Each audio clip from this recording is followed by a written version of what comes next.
Welcome to the T2 Hubcast. Join T2 and guests as they discuss all things personal and professional development. The T2 Hubcast, brought to you by the People Performance People.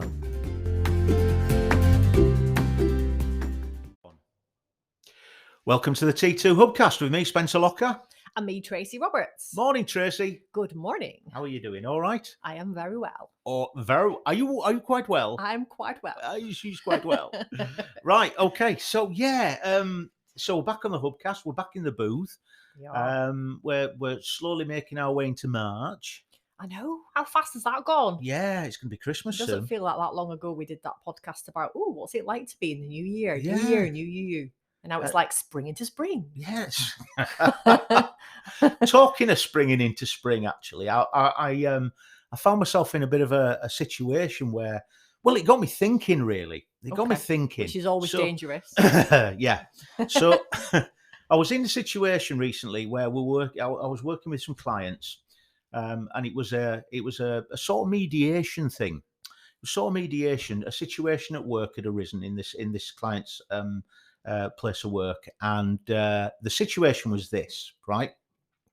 So a lady had worked in this company for quite some time, quite experienced lady, was going through some stuff. Okay. She was menopausal. Bless her. She was going through the menopause. She was quite a strong, confident, independent sort of lady. Yeah. Very experienced, very confident. But the standard of her work was being impacted. And I don't know. I'm sure you've sort of looked at some of the symptoms of menopause, where things like brain fog, where we're going through sleep patterns are changing, and there's fatigue, and all this and the other. Anyway.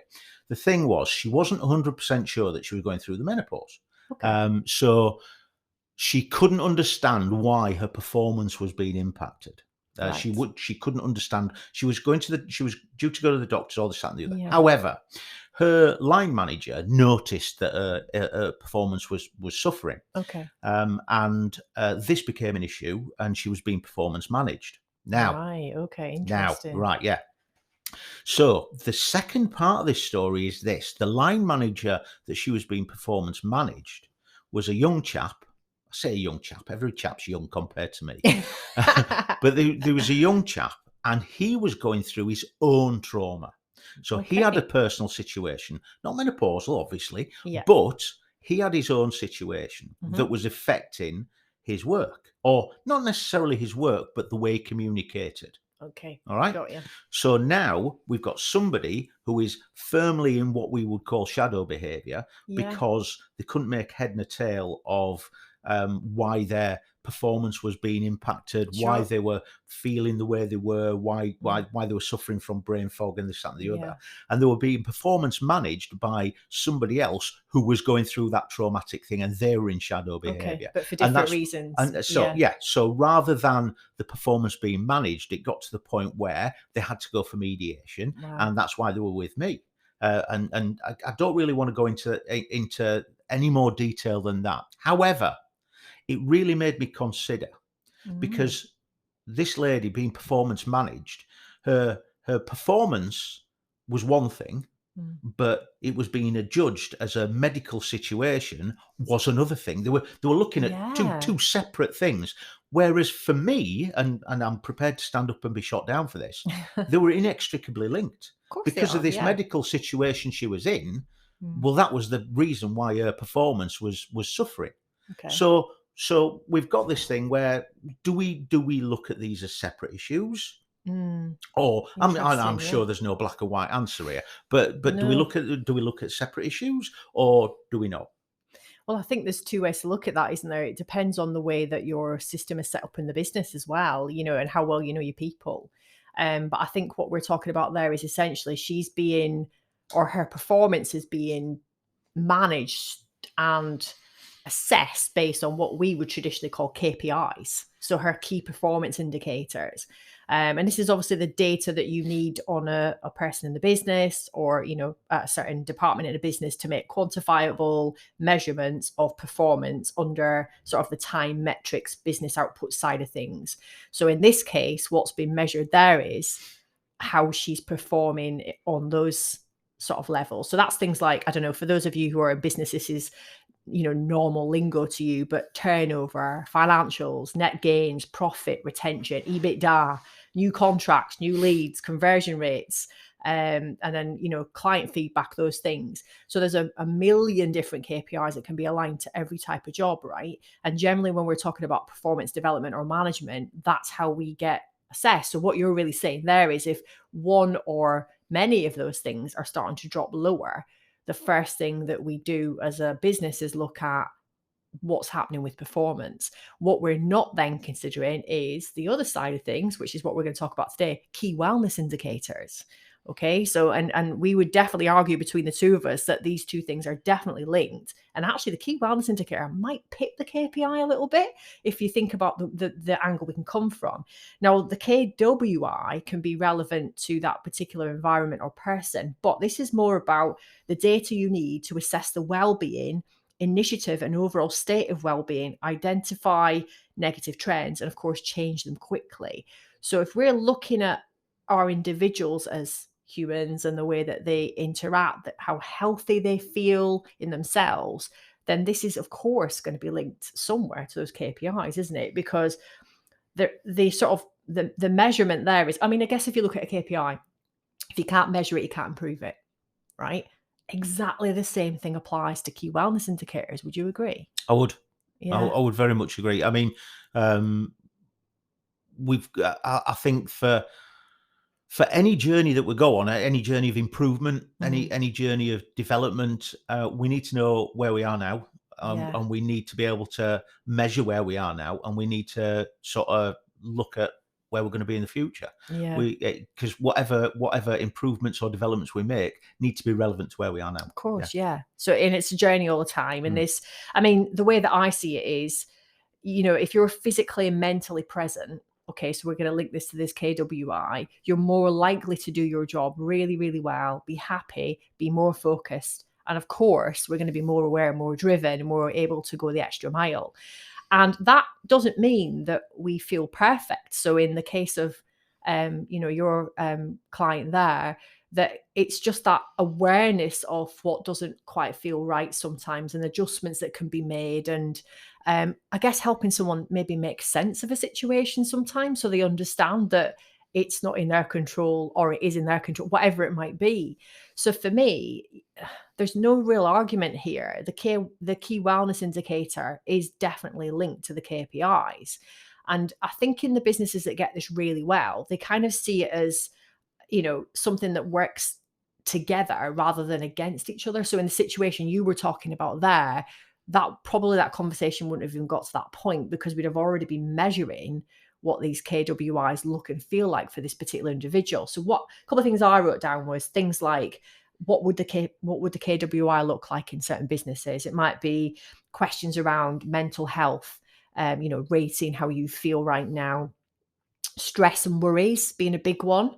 Do you feel in it together? Hashtag in it together. Have you got a group of people at work that you can rely on? I think one of the questions in one of the Gallup surveys is, do you have a best friend at work? And I quite like that because it's an indication of that, isn't it?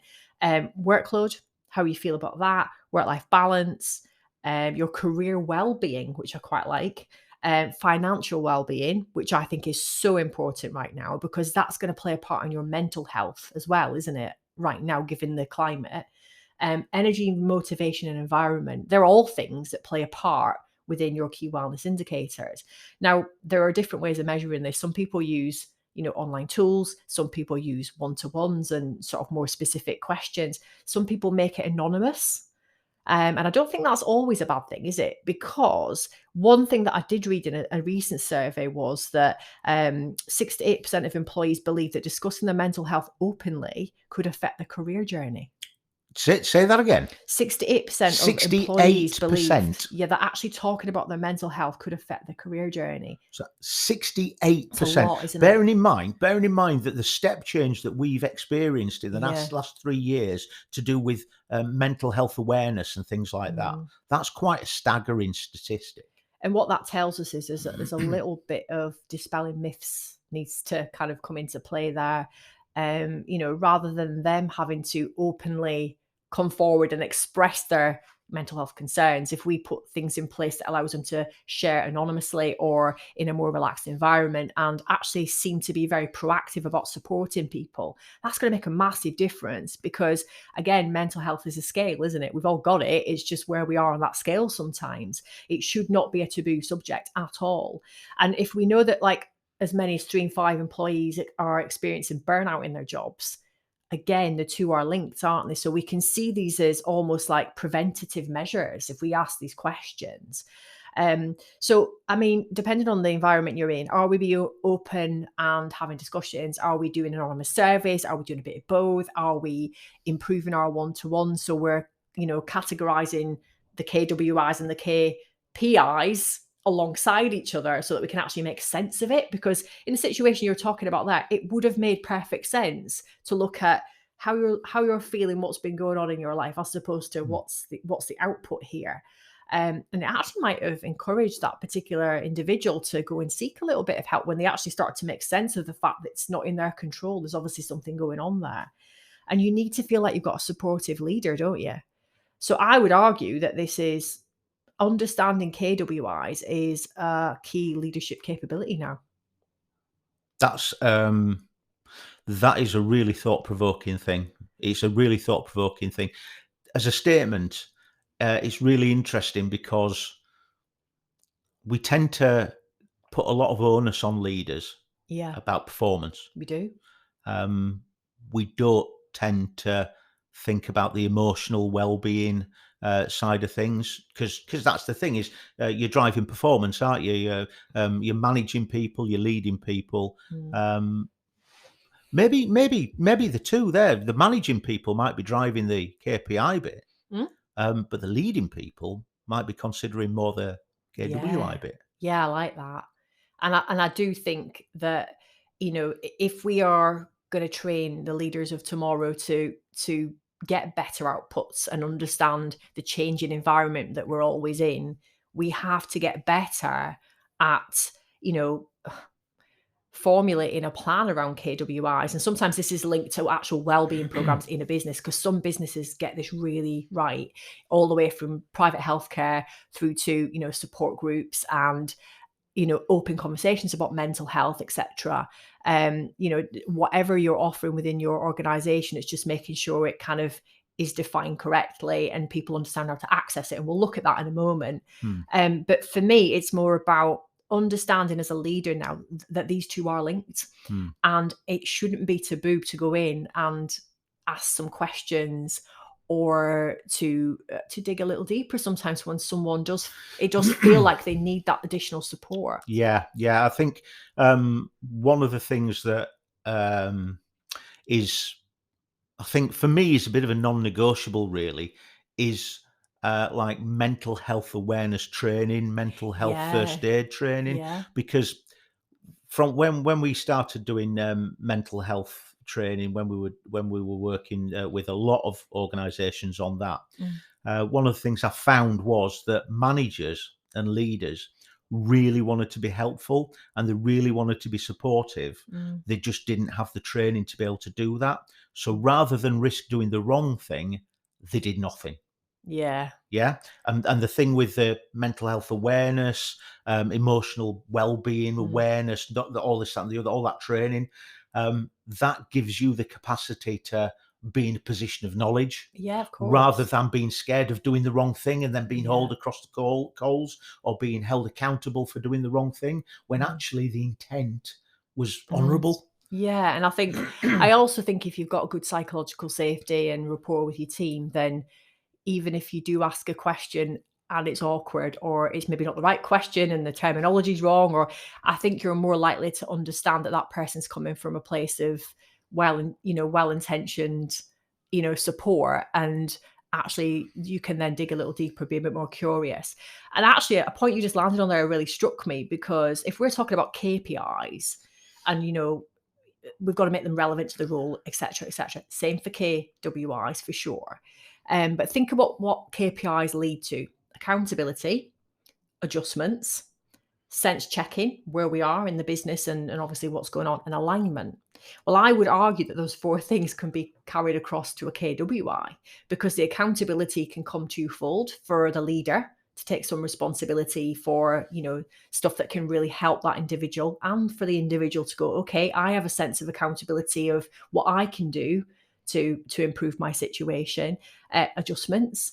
Of course, we're going to need to consider adjustments from time to time based on whatever is involved within that KWI. It's a sense check again. So sometimes when we go into KPIs, as we're going through that journey, we sense check where we are. We decide, is there a blocker in place there? Do we need to go around it? How do we, make some changes? How does it feel right now? That's a big thing. And then the alignment piece. And that goes without saying that you and your leader are completely aligned on the progress, the journey, and the outputs. So for me, I think you can take that straight across to key wellness indicators, and essentially it's the same thing, isn't it?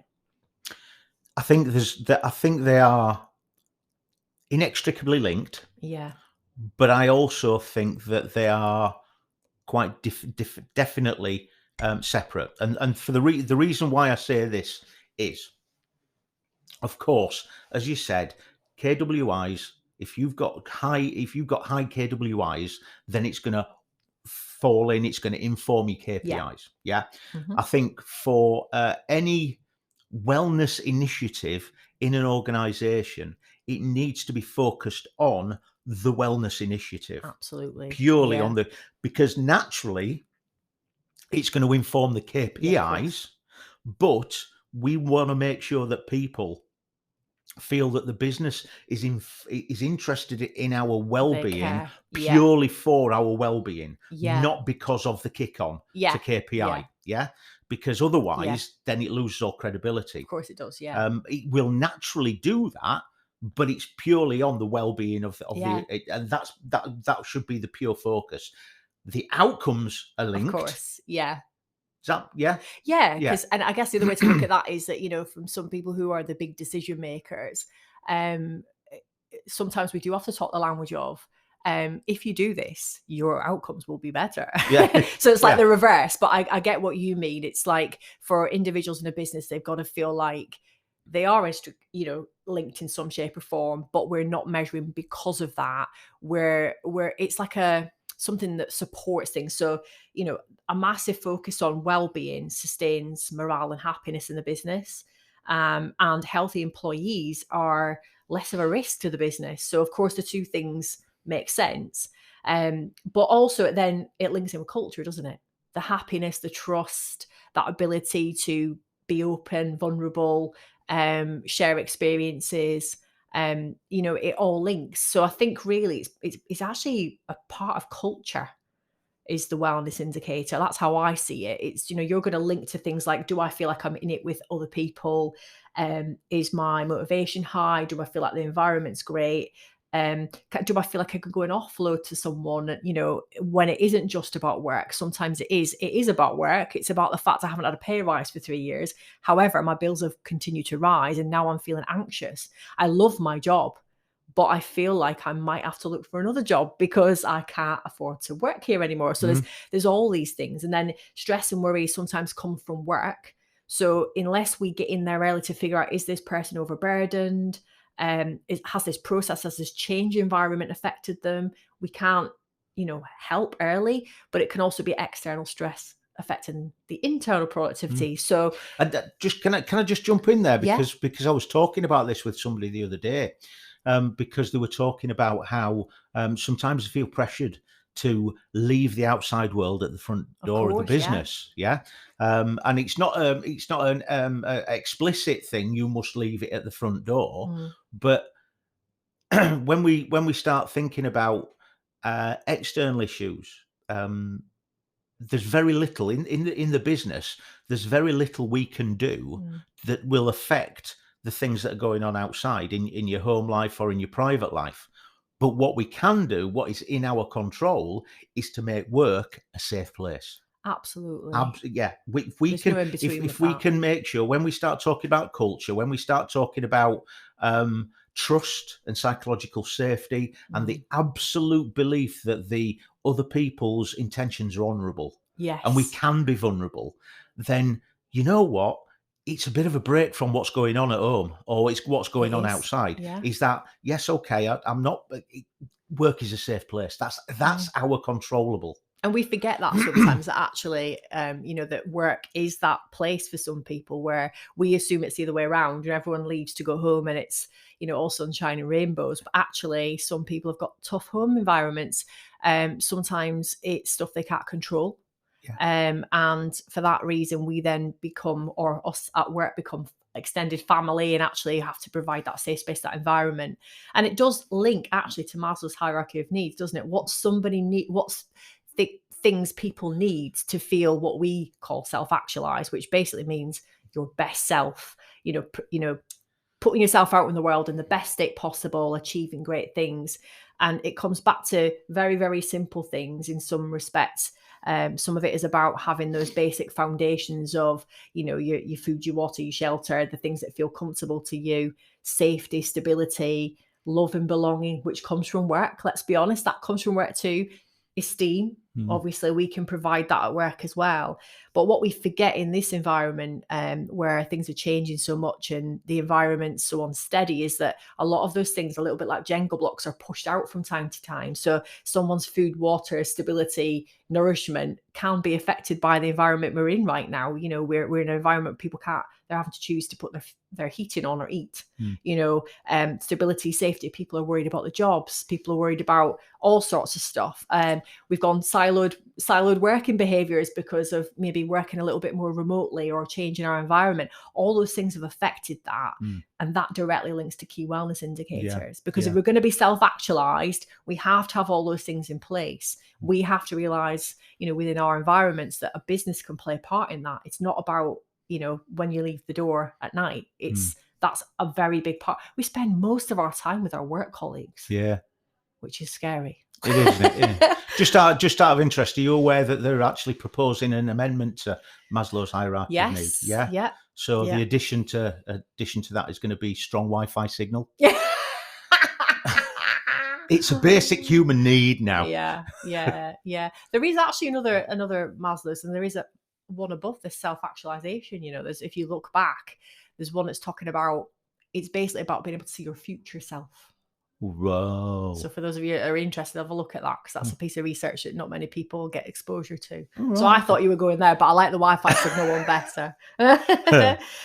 Interestingly enough, though, what I did find this morning, which twisted my melon, was I started to do a little bit of research around, what we would class in a business as like standard KWIs. And I think they're all going to be slightly different depending on the environment you're in, for sure. But what I did find was on the ONS, the Office for National Statistics website, that they launched, and I think it was as a consequence of the Consensus 2021 measures of national well-being. They've started to log this, and you can actually go on and check this out. And there's 10 different elements to what they measure. And they think that this is what individuals, communities, and the nation classify as important for like well-being, so to speak. And there was things like finances, relationships, participation, and sometimes that's leisure and in work, community, environment, economy, health, a whole heap of things in there. And you can go in and have a little look at what the nation says, how we're progressing on those things. And I find that fascinating, because I think you can also draw it down into like individual areas and see like health and, community, and see what's shaping up over the coming years. But for me, that's a big thing. I'm guessing that was probably linked to COVID and how we reacted to that and how our mindsets might have changed slightly. But for those of you who like a good bit of geek, like me, I found that dead interesting. And it's the 10 areas of life that the UK says matter the most, and they're measuring that. What I did find as well was, I was trying to find stuff on the flip side to convince people. So like you say, if we were going to look at an environment where we're having to make decisions at the top as to implement some of these KWIs, we have got to look at a business case sometimes, haven't we? And the business case really is around, better outputs and people staying longer, retention, and all those things. But I did find something in a recent Gallup survey that said that we lost $322 billion in productivity because of employee burnout. And that was last year. And I suppose that is quite a scary statistic, isn't it? That, let's be honest, if we were to really sit and look at some businesses, we could probably make a link with even the smaller side of that, really, within our own environments. We lose one person in this business. Yeah. It's big, right? Makes a big impact. Yeah.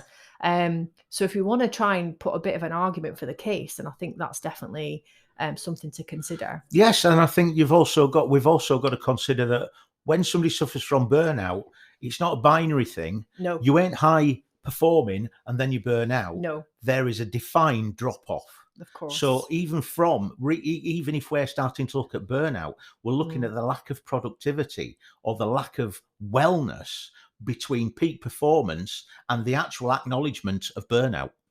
Yeah, and a lot of this, I always say this, if you have got great connection with your team and you're looking at it, even if it's not written down somewhere that you've got KWIs, but you are looking at this, as a leader, you spot it before it happens. It's like an early warning, isn't it? If we start to see slight changes in behaviors, some of the KPI related stuff does give an indicator, sometimes like a late report or consistently making mistakes. We shouldn't automatically assume that this is for a reason of, they're not capable. And I do think that sometimes, we kind of look at skills, don't we? But the other side of it is that sometimes people don't have control of these things. What I thought we could look at just before we finish is, if we're going to get people to understand that these two are linked and maybe consider factoring some of this stuff in, what's the tips for success? Tips for success, the T2 tips for success. Yeah. Where are we talking about both KPI and KWI? Well, I think with KPIs, I think we've done it to death, haven't we? We know what's realistic and we use our SMART goals. But when it comes to setting what we think our KWI should be in our business, I think it will depend on, what sort of wellbeing program, if anything, that you offer. So that's one thing. But the other thing, and I put this down in some sort of chronological order, I think we should consult our staff. I think we should think about what they think is important indications of their key wellness indicators. So I think if we do that, we can then understand that, what their requirements are, but they also know that we're listening and that we want to understand their needs, if that makes sense. We've then got to make sure that the stuff we're going to measure is realistic, because the mid-level managers that are probably going to have to control this are already knackered. We don't want to affect their KWIs. Right, yeah, so we've got to make Good it point. Realistic. Good point. We've got to make sure we keep it consistent and actionable.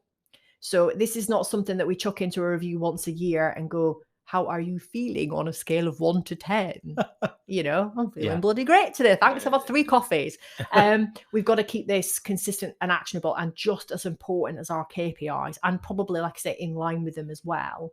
We've got to keep it equal and available to all. And regardless of what level you are in the business, we should, even as senior leaders, be showcasing the use of these KWIs. Yeah. So if we're showcasing fire and behavior, which we spoke about before, where we're just like, busting an ass all the time and doing stuff, are we showing the right behaviors to people in our business so that they understand that that's not what's required to be successful at your job, as an example. And if we are finding that we've taken a little bit too much on, can we actually be vulnerable about that a little bit and share that with our business? We've got to be consistent in our feedback and support. Our managers have to have the appropriate training to understand how that looks and feels. And I would argue that actually in the team, we need that training. So if we've got more awareness of mental health and all those things, then we're more likely to be able to support our peers. And I think that sometimes peer-to-peer support can be just as powerful, if not more powerful sometimes. And then we've got to make sure we keep it alive and we own it. This can't be a throwaway thing. You wouldn't throw away your sales figures for the month as a KPI and say, stuff it, we'll forget about that. We keep it alive. So we've got to do that too. And the last thing I've put down is we just need to make sure that we keep reviewing what we're looking at, because as times change, we will see changes in behaviors, we'll see changes in requirements, and people will act differently and need different support. So we need to make sure that we keep reviewing that and seeing where we are with things. I think that then allows us to be, constantly in a cycle of ensuring that people are feeling seen, heard, and supported. And that in turn is going to make sure those KPIs stay on track. Excellent. Excellent. A great list of tips there. A great list of tips. I think we could all take something from that. So with 30 seconds to go, Tracy. Good timing. Good timing. Thank you very much for that. That's really got me thinking. And it sort of let me think that some of the things that I was thinking was pretty accurate anyway. But actually backfilling, great detail. Thank you very much, Tracy Roberts. Thank you. That's it for this T2 Hubcast. We'll see you again soon. Thank you. Bye-bye. Bye. Introducing the T2 Leadership Retreat 2023, the ultimate leadership development experience from the people performance people. Join us at the prestigious Grove Resort in Hertfordshire for our annual leadership retreat, where you will be joined by other senior industry leaders in this immersive 3-day experience. The T2 Leadership Retreat will include a 3-night all-inclusive stay at the 5-star Grove Resort, multiple leadership tasks, sessions and challenges, an in-depth personal leadership 360 report, an exciting off-site activity at a nearby location, as well as access to psychometric profiling and self-awareness tools. The retreat will be facilitated by experienced professionals from the world of business, the military and professional sport, and will feature high-profile guest speakers Sir Dave Brailsford, Director of Sport for Ineos, and former New Zealand Rugby Union captain Sean Fitzpatrick. To book your place on the ultimate leadership experience of the year, or for more information, please contact help@transsuperformance.com.